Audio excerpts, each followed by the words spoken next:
C'est parce que l'œuvre de bâtir est une œuvre importante. C'est parfois l'œuvre de toute une vie. C'est une œuvre qui coûte énormément d'argent.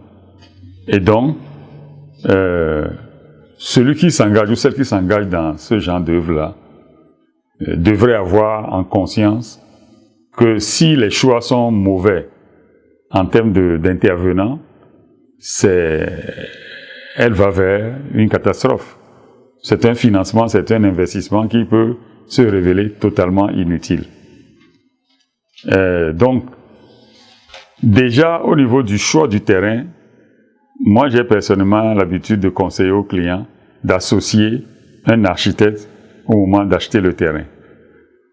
Parce que l'architecte qui connaît vraiment son métier, même si vous l'amenez dans un espace où il y a la forêt, il doit être capable de savoir si ce terrain-là sera inondable à terme. Il peut ne pas être inondable aujourd'hui, mais dans 20 ans, dans 30 ans, il peut être inondable. Et peut-être qu'en ce moment, vous avez déjà construit votre bâtiment dans ce terrain. Le choix du géomètre est également important parce que si vous choisissez un géomètre qui n'est pas honnête et qui est dans des circuits de vente et revente, vous allez vous retrouver, après avoir acheté un terrain pour lequel vous avez économisé beaucoup d'argent, vous allez vous retrouver au tribunal et vous n'avez aucune garantie de l'emporter parce que vous ne savez même pas au moment où vous achetez si c'est vous qui êtes le premier ou le deuxième ou le troisième. En plus, vous êtes à la merci des tribunaux et des avocats parce que le premier peut se retrouver à être dépossédé de son terrain parce que il n'a pas eu le bon avocat. Vous voyez, donc c'est compliqué tout ça. Une fois que le terrain est acheté, sécurisé, dans la conception, je pense qu'il faut prendre un architecte. Maintenant, la question c'est comment choisir le bon architecte? Parce que vous savez que nous sommes dans une science qui n'est pas une science exacte. Donc, ce que moi je conseille, si tu veux choisir un architecte, c'est déjà de voir qu'est-ce qu'il a réalisé par le passé.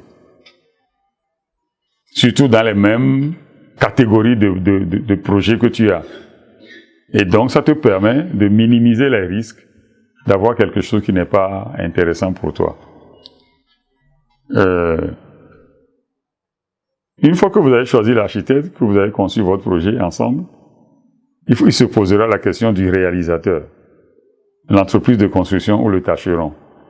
Là aussi, pour choisir le bon, il faut lui demander de vous montrer des photos ou de vous montrer des chantiers qu'il a réalisés. Et vous pouvez apprécier si effectivement il a l'expérience nécessaire.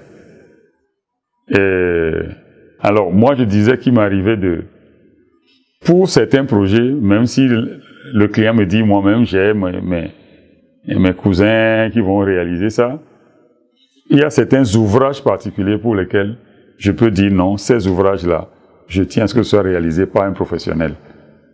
Quand je fais un escalier en colimaçon, par exemple, dont l'implantation est assez délicate, je ne vais pas laisser n'importe qui l'implanter.